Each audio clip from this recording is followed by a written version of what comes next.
Welcome. Have a nice day. Today is Saturday, 26th of October 2024. On this day, the World Health Organization and the CDC consider this day to be anniversary of the eradication of the smallpox, the most spectacular success of vaccination. From the history point of view, in Jammu and Kashmir state, an instrument of accession, October 26, that is today, in 1947. This day in history, on October 26, 1947, the Maharaja Hari Singh of Jammu and Kashmir signed the instrument of accession, the legal document that ceded Jammu and Kashmir to the dominion of India as per the Indian Independence Act 1947. Starting the newspaper analysis with the newspaper The Hindu status that Israel strikes Iran. Live updates: military targets in Tehran attacked as West Asia crisis escalates. West Asia has been on edge in anticipation of Israeli retaliation for ballistic missile barrage carried out by Iran on October 1st. Israel hit back at Iran early on Saturday, October 26, 2024, with its military saying it was conducting strikes against the military targets in response to Tehran's attack on Israel. West Asia has been on the edge in anticipation of Israeli retaliation for ballistic missile barrage carried out by Iran on October 1st, in which around 200 ballistic missiles were fired at Israel, Iran's second direct attack on Israel in 6 months. Government seeks to relaunch National Manuscript Mission, set up autonomous body.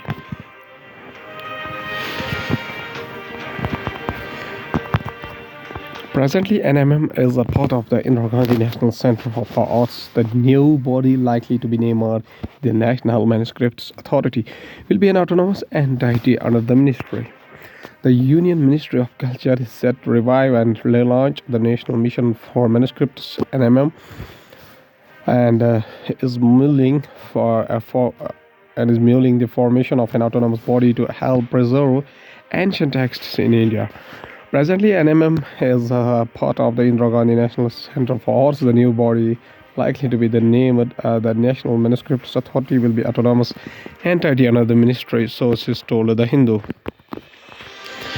The ministry had held a meeting on October 14 to discuss the way forward. The meeting, chaired by the Culture Minister Gajendra Singh Shekhawat, was attended by experts such as former chairperson of the Central Institute of Indian Languages, Mysore, and well-known linguist Uday Narayan Singh, Professor K.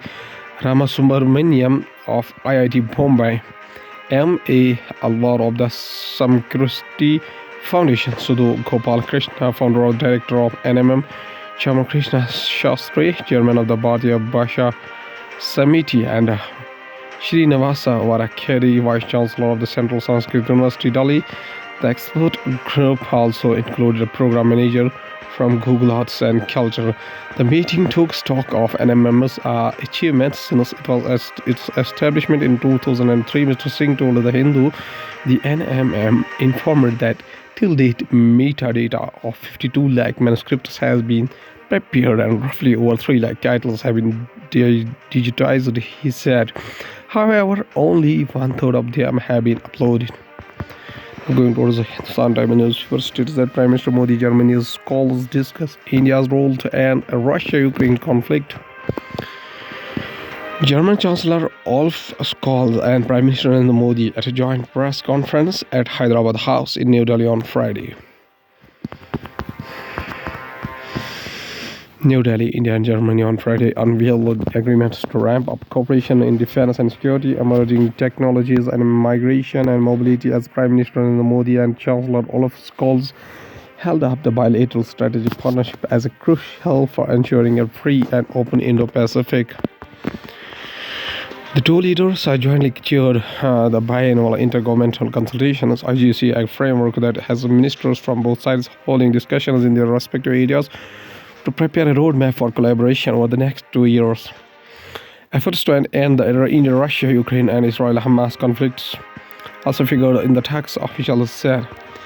In his opening remarks at the IGC, Modi said the India-Germany partnership has emerged as a strong anchor at a time when the world is grappling with conflict and uncertainty. And there are serious concerns about the rule of law and freedom of navigation in the Indo-Pacific. All excise case accused now free as businessman granted bail. Over 7 of these bail petitions were granted by the apex court, nearly 6 by the Delhi High Court, and a few others by local courts. The Supreme Court on Friday granted a bail to businessman Amandeep Singh Dal in the Delhi excise policy case, marking the release of the last person incarcerated in the high-profile case that landed virtually the entire top leadership of the Aam Aadmi Party, including Delhi Chief Minister Arvind Kejriwal and his deputy Manish Sisodia, behind bars for the months. India-China disengagement begins at Deepsang and Demchok. The Indian Army and the Chinese Army will complete a disengagement on October 28-29, and patrolling will begin on October 30 to 31st. The disengagement will be applicable only for Deepsang and Demchok and not for the friction points. The disengagement will be applicable only for Deepsang and Demchok and not for other friction points. Both the sides will fall back to positions they held before April 2020 and will patrol areas till the date. Official sources told Hindustan Times that the regular ground commanders meeting will continue to be held. According to official sources, a particular strength of troops in patrols has been identified, and both sides have informed each other when the patrol is going to take place and to avoid any miscommunication. All temporary infrastructure like sheds or tents and troops will be removed. Both the India and the Chinese PLA will have surveillance over the area. The patrolling points in Deepsang and Demchok will be the ones where Indian forces have been patrolling pre-April 2020. Going towards the economy of the country from the business point of view, Sensex plunged 7.5% in the month up to below 80,000, record FII outflows in the October month. The Sensex closed below the 80,000 mark for the first time in 2.5 months, and Nifty 50 lost 218 points to close at 24,180. Among the National Stock Exchange (NSE) companies, the funds that fell included in Industrial Bank 90.82%, Mahindra & Mahindra 4.86%, Adani Enterprises 4.14%, Shriram Finance 3.93%, and NTPC 3.7%. SR Group appoints Manu Kapoor as the Group Chief of Public Policy and Corporate Affairs. We are delighted to welcome Manu Kapoor to the SR family. These are exciting times for SR, and we look forward to his valuable contributions in driving our company's success. Rio added.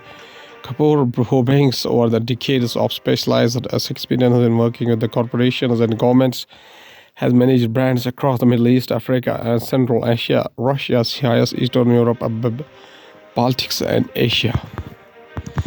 I'm going towards the world news, including Israel launched airstrikes against Iran in the retaliation for the missile attack. Leonardo DiCaprio joins forces with the Kamala Harris in presidential bid. Brazil secures $30 billion settlement with a BHP value for 2015 dam disaster. Hurricane Christy strengthens to Category 5, expected to stay offshore in the Pacific. Elon Musk sparks a row with the remarks linking Eminem to PD's party. Chinese hackers targeted phones used by Trump and Wayne report. Going towards science and tech, a regulator finds 49 drug samples not of standard quality. Drugs used for diabetes, painkillers, and antifungal on the list. India's drug regulator on the Friday, October 25, 2024, directed manufacturers of 49 medicines to recall their products after samples were found to be not of standard quality. Also, action has been initiated to book the market makers of 4 spurious drugs. Drug Controller General of India (DCGI) Rajiv Singh Raghuvanshi said The four samples of the drugs lifted from the market that were found to be the spurious were those that were manufactured by unauthorized companies. Physicist Rohini Godbole passes. A pioneer of particle physics in India, she won many accolades, including the Padma Shri. The Padma Shri recipient and a pioneering particle physicist Rohini Godbole passed away on Friday in Pune. In a condolence note, the Indian Institute of Science, Bangalore, said with a great sadness, we deeply mourn the passing of Professor Rohini Godbole. She passed away peacefully early this morning in her sleep. In addition to being a great scientist, she was a great leader, guide, colleague, and a friend. She was a champion of women in science. Professor Godbole joined the Indian Institute of Science in 1995 and retired as a professor in 2018.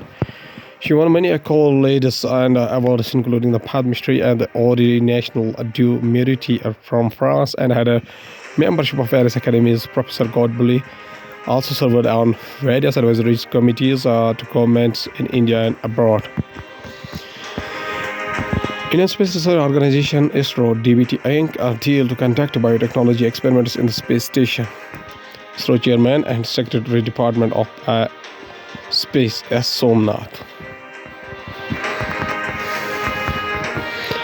Some of the experiments being mooted include how weightlessness can influence muscle loss on those in space, what kind of algae may be suitable as nutrients or preserve food over long.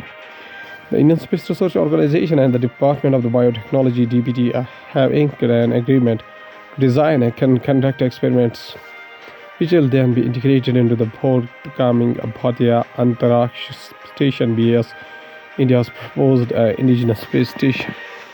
BA is expected to take shape from 2028 up to 2035. Some of the experiments being mooted include how weightlessness can influence muscle loss on those in space, what kind of algae may be suitable as nutrients or to preserve food for longer, how some algae may be processed to make jet fuel, and the impact of radiation on the health of those aboard space station. Before the BAS, the major mission on ISRO's plate in the Gaganyaan mission, which will be India's first crewed mission to space that is expected to launch 2025 to 2026. Prior to that, there will be 3 uncrewed test missions. Some of the biology missions could be included in these test missions. At last, there's a famous quotation said by B.R. Ambedkar, whose full name was Bhimrao Ramji Ambedkar.